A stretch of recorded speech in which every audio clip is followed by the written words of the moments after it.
Hello everyone, welcome to Visual Debates. I hope you enjoyed last week's content. I'm very grateful for the constructive feedback that I got. Please let me know in the comments if the content was too shallow or too dense. I am actually struggling to find the optimal formula.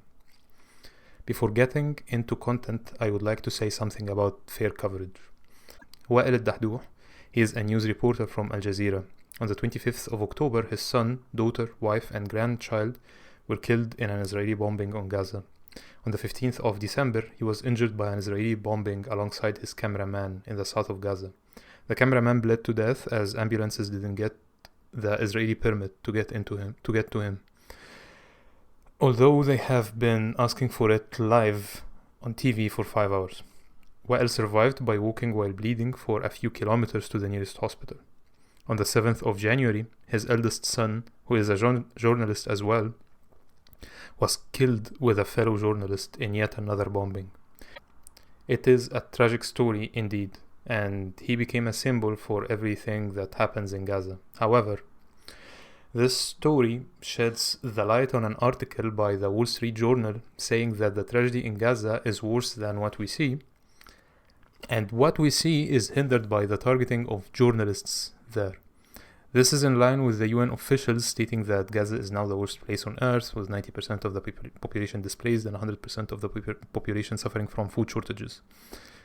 No foreign news reporters are allowed in Gaza since before October the 7th, and out of the few local journalists there, more than 100 have been killed. The only news reporters allowed are war correspondents that accompany the IDF.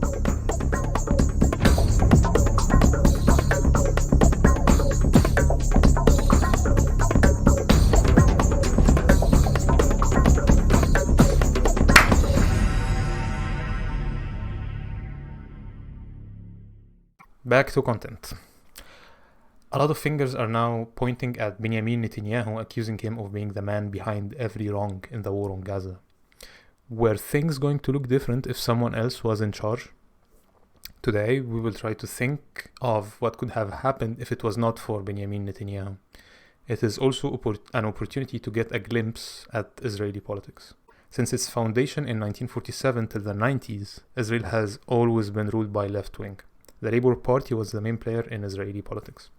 However, the concept that Israel is founded on, being a national homeland for Jews, changed Israel's direction across time in two ways.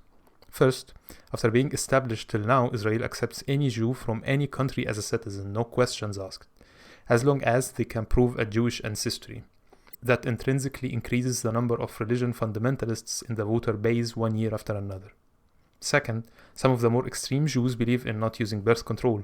It is very common to see families with a 2-digit number of kids in them. On the other hand, more liberal Israelis have much fewer kids, just like most developed countries now. This shifts the demography more and more to the right.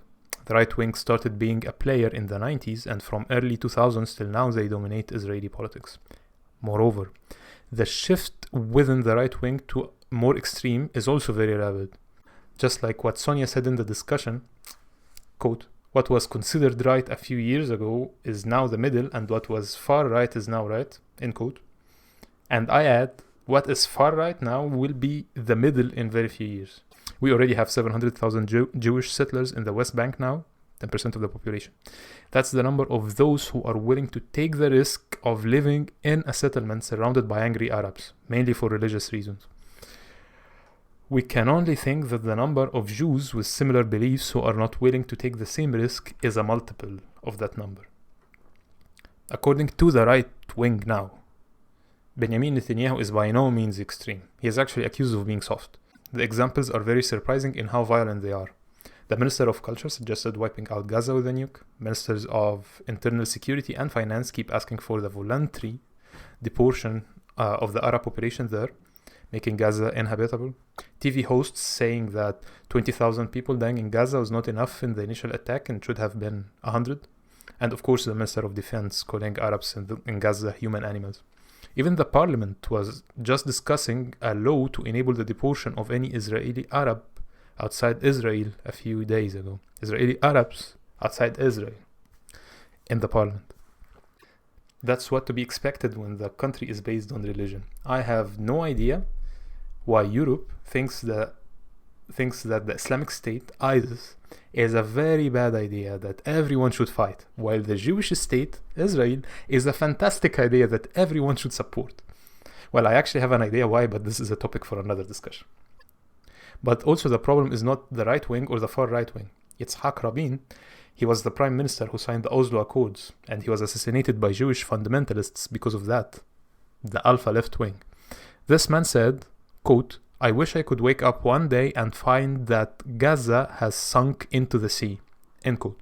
The same man also ordered the soldiers to break the bones of Palestinian civilians during the First Intifada. The number of settlers in the West Bank skyrocketed in his reign, and he was the one who put the road plans that divided the West Bank into the islands that we see now, making it impossible to achieve the two-state solution. And if we go a bit to the back, the same man has a very bloody history with Arabs since 1947. Using extreme violence against Arabs is not a Benjamin Netanyahu creation. Sharon, for example, not Netanyahu, was the first one to bomb civilian buildings with fighter jets during the Second Intifada in the West Bank. Speaking of this man, Sharon, I can only imagine that if he was in charge now, that he would have resolved to do more bloody acts. Anyway, why violence? Why? Let's look at an example, maybe it explains a bit. Just a few weeks ago, there was a terrorist attack in the West Bank. Some Arabs shot some Jewish settlers. The shooters were also shot and they died at the scene. What happened next? The family of the shooters got arrested, and the family house got demolished. Demolished officially, meaning that IDF soldiers in uniform threw people out of the house, actually in jail, put dynamite inside, counted down, pressed the button, and turned the house into rubble. All legally. If that's not an official punitive act, then I actually don't know what it is. Same type of actions happen every day. Some are just beyond imagination, like scraping the roads in the West Bank of areas where riots happen.